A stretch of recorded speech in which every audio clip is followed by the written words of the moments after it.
खाली बैठने वाला मन धीरे धीरे अपनी शक्ति खो देता है। समय बहुत तेज भागता है और वह किसी का इंतजार नहीं करता।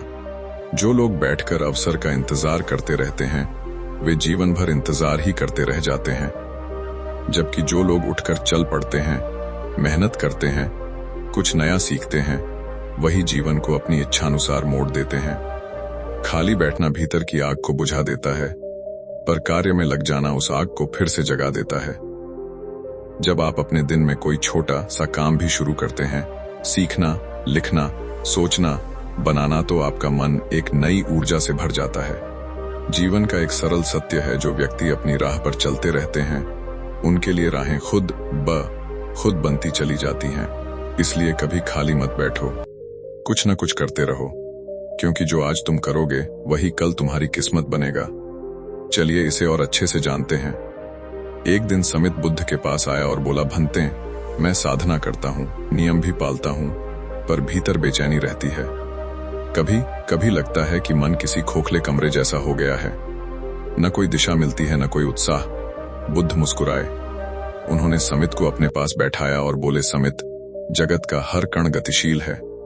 हवा चलती न रहे तो प्रदूषण जमता है, पानी बहता न रहे तो सड़ता है, और मन चलता न रहे तो पीड़ा पैदा करता है। इसलिए कहा गया है, कभी खाली मत बैठो, क्योंकि खालीपन मन को अपनी कमजोरियां खिलाने लगता है। समित ने पूछा, भंते, पर क्या हर समय काम करते रहना सही है? क्या मन को आराम नहीं चाहिए? बुद्ध ने एक छोटी लकड़ी उठाई और हवा में एक रेखा खींचते हुए कहा, आराम और आलस्य में फर्क है। आराम शरीर का पोषण करता है, लेकिन आलस्य मन को खा जाता है। फिर उन्होंने एक उदाहरण दिया, कल्पना करो एक खेत है। यदि किसान उसे खाली छोड़ दे तो क्या होगा? घास उगाएगी, कीड़े लगेंगे, जमीन की उपजाऊ शक्ति घट जाएगी। मन भी वैसा ही है। यदि उसे कर्म, सीख, चिंतन और जागरूकता से न भरा जाए तो उसमें अवगुण उगने लगते हैं।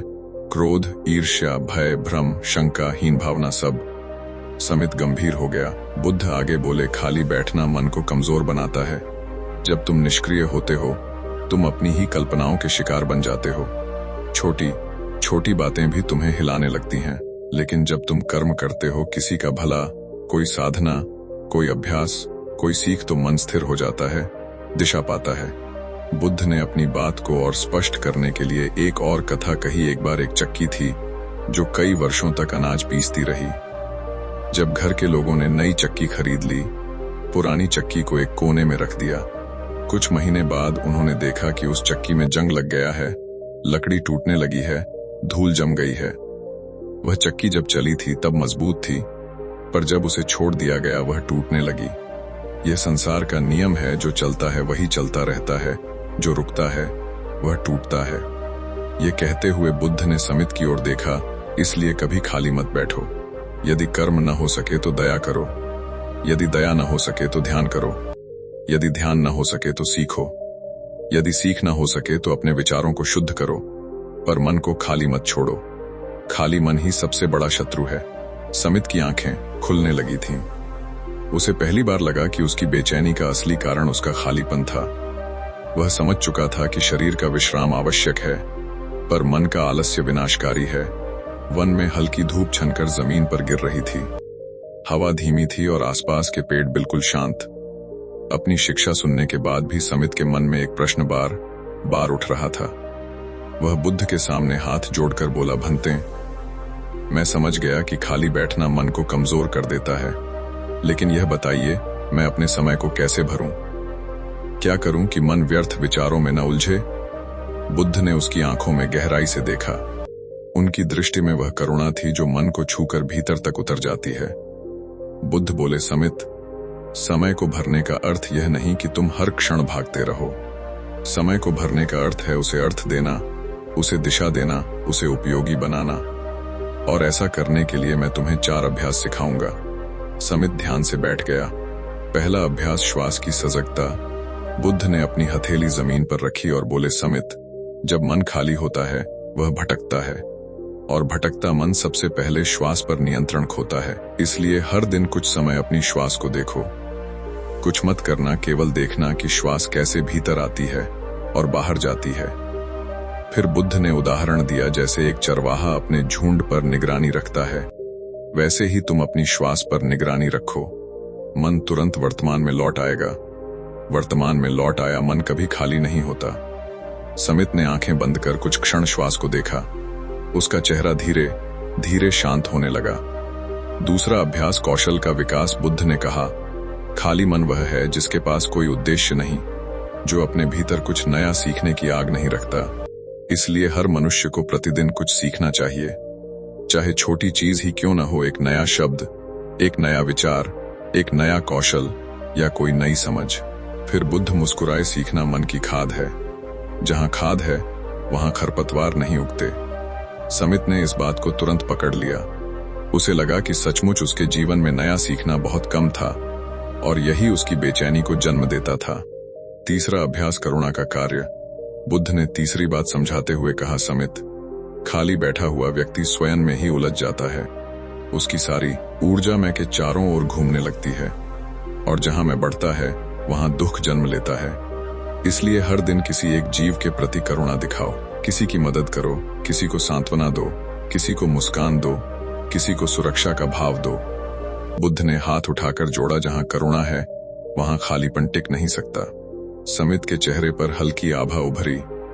उसे समझ आया कि भलाई का छोटा सा काम भी मन को व्यर्थता से बचा लेता है। चौथा अभ्यास उपयोगी चिंतन। बुद्ध बोले, समित, मन को सोना मत दो, उसे परिपक्व बनाओ। खाली बैठकर कल्पनाओं में डूबने के बजाय मन को सही विचारों में लगाओ। मैं क्या हूं, कहां जा रहा हूं, मेरे कर्म कैसे हैं, मैं अपने जीवन को किस दिशा में ले जाना चाहता हूं। बुद्ध ने समझाते हुए कहा, चिंतन वह औजार है जो मन की बनावट को बदल देता है। जैसे कुम्हार मिट्टी को आकार देता है, वैसे ही चिंतन मन को स्वरूप देता है। समित एकाग्रता से सुनता रहा। चारों अभ्यास उसके भीतर उतरते जा रहे थे। बुद्ध हल्की मुस्कान के साथ बोले, समित, कभी खाली मत बैठो, क्योंकि खाली बैठना जीवन का अपमान है। जीवन तुम्हें हर क्षण कुछ देने के लिए बुलाता है, बस तुम सजग रहो और उसका स्वागत करो। समित के मन पर यह वाक्य पर्वत पर गिरी बिजली की तरह बैठ गया। उसे लगा जैसे वर्षों से जो धुंध उसके मन पर छाई थी वह हटने लगी है। अब उसके पास साधना का मार्ग भी था और जीवन का उद्देश्य भी। समित ने बुद्ध के बताए 4 अभ्यासों को समझ तो लिया था, लेकिन असली परीक्षा तो जीवन में उतरने की थी। अगली सुबह जब सूरज की हल्की किरणें वन में बिखर रही थीं, वह अपने झोपड़े के बाहर बैठा सोच रहा था कि कहां से शुरुआत करे। पहले की तरह वह मन को बहने नहीं दे रहा था। आज वह सजग था। मन का पहला विरोध। जैसे ही उसने आंखें बंद की और श्वास पर ध्यान देना शुरू किया, उसका मन बेचैन होने लगा। यह सब कठिन है, किसी और समय कर लूंगा, थोड़ा आराम कर लेता हूं। उसके भीतर आवाजें उठने लगीं। समित ने हैरानी से महसूस किया कि यह वही आवाजें थीं जो उसे पहले आलस्य की ओर खींचती थीं। बुद्ध की बात उसके कानों में गूंज उठी, मन खाली करो पर सोने मत दो। मन तुम्हारा सेवक है, मालिक नहीं। समित ने दृढ़ संकल्प के साथ फिर श्वास देखने लगा। सिर्फ देखना, सिर्फ महसूस करना। कुछ ही क्षणों में उसे समझ आया कि मन भागता नहीं है, मन को बस अभ्यास की आवश्यकता है। धीरे धीरे भीतर एक शांति उतरने लगी थी। सीखने का पहला दिन। दूसरे अभ्यास के लिए उसने एक पत्ता उठाया। सादा सा पत्ता, सामान्य सा, पर आज वह उसे पढ़ने लगा। उसकी नसें, उसका रंग, उसकी सुगंध, उसकी निष्ठा कि वह पेड़ से जुड़ा रहता है जब तक उसका समय पूरा न हो जाए। उसने सोचा, प्रकृति में हर चीज सिखाती है और मैं कितना कुछ सीख सकता हूं अगर मैं सच में सीखना चाहूं। उसने निश्चय किया कि हर दिन एक नई चीज सीखेगा, कभी प्रकृति से, कभी लोगों से, कभी बुद्ध से, कभी स्वयं से। यह निर्णय लेते ही उसे लगा कि उसके भीतर की सूखापन पिघलने लगा है। करुणा का पहला कदम। उस दिन समीप के गांव से एक वृद्ध व्यक्ति वन में लकड़ियां लेने आया। उसकी कमर झुकी हुई थी और हाथ कांप रहे थे। पहले के दिनों में समित चुपचाप ध्यान में बैठा रहता था, सोचता था यह मेरा काम नहीं। लेकिन आज बुद्ध की तीसरी शिक्षा याद आई, जहां करुणा है वहां खालीपन नहीं रहता। समित तुरंत उठकर उसके पास गया। वृद्ध ने पहले मना किया, पर समित ने मुस्कुराकर कहा, यह मदद नहीं, यह सेवा है। उसने लकड़ियां उठाकर उसके घर तक पहुंचाई। वृद्ध के चेहरे की कृतज्ञ मुस्कान ने उसके भीतर कुछ बदल दिया था। समित को लगा कि जितनी देर वह किसी की मदद कर रहा था, उसका मन बिल्कुल शांत था। कोई चिंता नहीं, कोई भ्रम नहीं, कोई अंधेरा नहीं। उसे महसूस हुआ खाली मन करुणा के लिए तरसता है, भरा पूरा मन करुणा बांटता है। उपयोगी चिंतन का पहला अनुभव। उस शाम समित अकेला बैठा था। दिन भर के अनुभवों ने उसके भीतर कुछ प्रश्न खड़े कर दिए थे। क्या मैं सही दिशा में हूं? क्या मेरा जीवन दूसरों के लिए भी उपयोगी है? क्या मेरा मन सच में बदल रहा है? पहले वह ऐसे सवालों से डर जाता था, पर अब वह उनसे भाग नहीं रहा था। अब वह उन पर चिंतन कर रहा था, गहरी, शांत, निर्मल दृष्टि से। बुद्ध के शब्द उसे याद आए, चिंतन मन को दिशा देता है। दिशा वाला मन कभी खाली नहीं होता। कुछ देर बाद उसने महसूस किया कि आज का दिन सिर्फ बीता नहीं था, आज उसने जीवन जिया था। समित की पहली जीत। उसने स्वयं से कहा, आज मैं खाली नहीं बैठा, आज मैं जीवित था, आज मैं उद्देश्य में था। और पहली बार उसे महसूस हुआ कि बुद्ध की बातें कोई सिद्धांत नहीं थीं, वह जीवन का विज्ञान थीं, सांसों का शास्त्र थीं, मन के संचालन का सूत्र थीं। समित मुस्कुराते हुए सो गया। सालों बाद उसे लगा कि वह अकेला नहीं है, उसका मन उसका साथ देना शुरू कर चुका है। पर सच यह है कि मन की पुरानी आदतें इतनी आसानी से हार नहीं मानती। मन एक नदी जैसा नहीं, एक जंगल जैसा है जिसमें वर्षों से उगी हुई झाड़ियां बार बार लौट आती हैं। और यही देखने के लिए भाग्य ने एक दिन समित को परखा। उस दिन मौसम बादलों से भरा हुआ था। सुबह का समय था, पर अंधेरा गहराया हुआ था। समित ध्यान करने बैठा, पर मन अचानक बेचैन होने लगा। विचार आने लगे, आज रहने दे, कल से फिर शुरू करूंगा। इतना प्रयास किस लिए, थोड़ा लेटकर आराम कर लेता हूं। ये वही आवाजें थीं जो कभी उसे भीतर से खोखला कर देती थीं। आवाजें इतनी मीठी थीं कि मन तुरंत मानना चाहता था। उसने स्वयं से कहा, मैं बाद में ध्यान कर लूंगा। और धीरे धीरे वह लेट गया। आराम के नाम पर शुरू हुई यह ढील धीरे धीरे आलस्य में बदलने लगी। वह आधे घंटे तक खाली पड़ा रहा, न सीख, न करुणा, न चिंतन, बस भटकता मन। और अचानक उसने महसूस किया, पुराना अंधेरा लौट आया है। मन फिर से भारी हो गया था। अजीब सी बेचैनी, बिना कारण घबराहट, जैसे कोई अंदर बैठा होकर उसे खींच रहा हो। उसे घबराहट हुई, यह क्या हो रहा है? मैं फिर पहले जैसा क्यों महसूस कर रहा हूं? वह तुरंत बुद्ध के पास पहुंचा। उसका चेहरा उतरा हुआ था, अंदर तूफान चल रहा था। उसने बुद्ध को प्रणाम किया और बोला, भंते, मैंने अभ्यास किया था, मुझे शांति भी मिलने लगी थी, पर आज अचानक मैं फिर खालीपन में गिर गया। क्या मेरा साधना में मन नहीं है? क्या मैं कमजोर पड़ रहा हूं? बुद्ध उसे देखते रहे। उनकी आंखों में चिंता नहीं थी, सिर्फ समझ थी। बुद्ध ने शांत स्वर में कहा, समित, तू गिरा नहीं, तू सीख रहा है। मन की पुरानी आदतें जब टूटती हैं तो वे पहले जितना ही जोर लगाकर वापस आती हैं। समित ने पूछा, तो क्या यह सामान्य है? बुद्ध मुस्कुराए, हां, यह बहुत सामान्य है। जिस तरह एक रोग ठीक होने के समय अंतिम बार दर्द उठाता है, उसी तरह मन भी वापस खींचने की कोशिश करता है।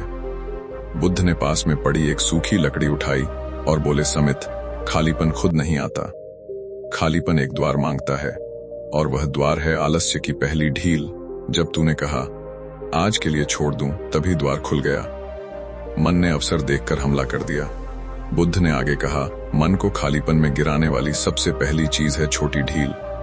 बस एक ढील, एक टालना, एक बहाना, और पुराना अंधेरा लौट आता है। समित ने सिर झुका लिया। उसने महसूस किया कि आज की छोटी ढील ने ही दिन को बिगाड़ दिया था। बुद्ध ने उसकी ओर देखते हुए कहा, समित, अभ्यास तब सरल होता है जब सब ठीक हो, पर असली साधक वह है जो मन के विरोध के बावजूद अभ्यास जारी रखे, क्योंकि साधना विरोध में ही जन्म लेती है। फिर बुद्ध ने एक प्रश्न पूछा, आज खाली बैठे तो कैसा महसूस हुआ? समित बोला, भारीपन, बेचैनी, अंधेरा जैसे भीतर, फिर वही पुरानी धुंध छा गई हो। बुद्ध बोले, यह अच्छा है। समित चौंक गया, अच्छा? वह खालीपन तो मुझे तोड़ रहा था। बुद्ध ने गहरी शांत आवाज में कहा, हाँ समित, यह अच्छा है कि तूने खालीपन को पहचान लिया। पहले तू कई दिनों तक खाली रहता था, पर तुझे पता ही नहीं चलता था कि तू खाली है। आज एक घंटे में समझ गया, यही प्रगति है, यही जागरूकता है। समित की आंखें भर आईं। यह पहली बार था जब वह समझ पाया कि मन गिरता है ताकि उठाया जा सके, और उठना ही साधना है। बुद्ध ने अंत में कहा, समित, याद रख, खाली बैठने से मन नहीं भरता। मन तब भरता है जब तू जागरूक होकर जीवन को पकड़ लेता है। समित ने आज एक गहरी प्रतिज्ञा की, मैं अपने मन को ढील नहीं दूंगा, छोटी ढील नहीं दूंगा। मेरा दिन मेरा होगा, मेरे मन का नहीं। उसका चेहरा फिर से उज्जवल हो गया। अंदर की थकान गायब होने लगी थी।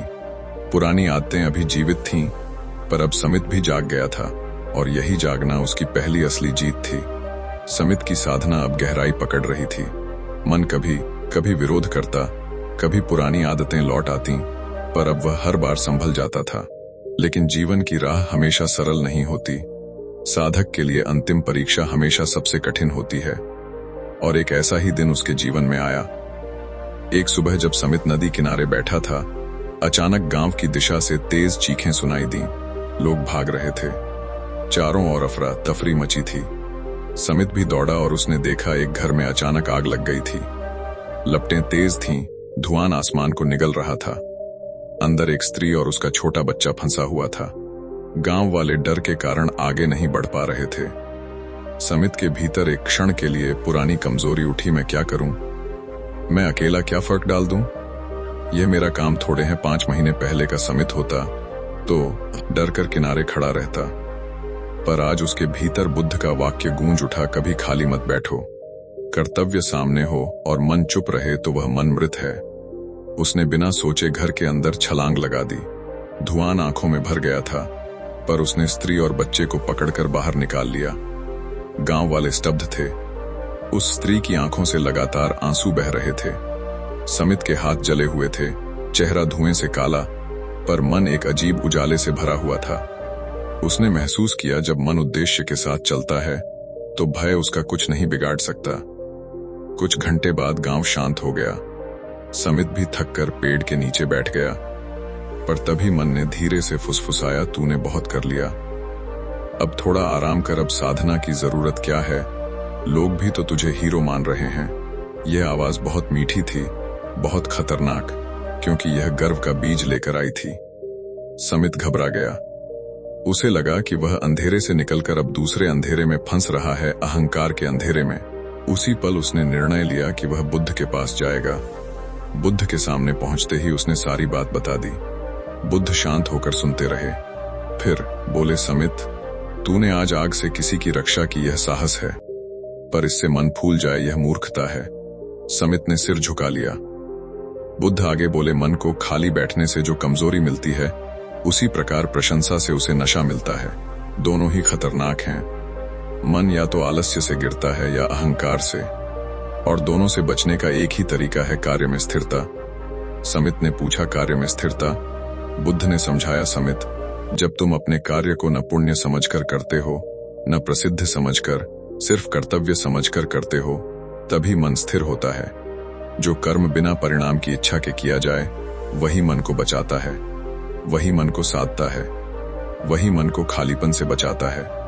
फिर बुद्ध ने अंतिम वाक्य कहा, वह वाक्य जिसने समित का जीवन हमेशा के लिए बदल दिया। समित, जीवन वह नहीं जो तुम सोचते हो, जीवन वह है जो तुम करते हो, और जो मन लगातार करता रहता है वह कभी खाली नहीं पड़ता। उस रात समित देर तक अकेला बैठा रहा। आकाश तारों से भरा था, हल्की हवा बह रही थी। उसे महसूस हुआ कि साधना का अर्थ केवल बैठकर ध्यान करना नहीं है। साधना तो जीवन जीने की कला है, हर सांस में, हर कर्म में, हर क्षण में। उसने स्वयं से कहा, मैं न तो डर से भागूंगा, न गर्व से बहकूंगा।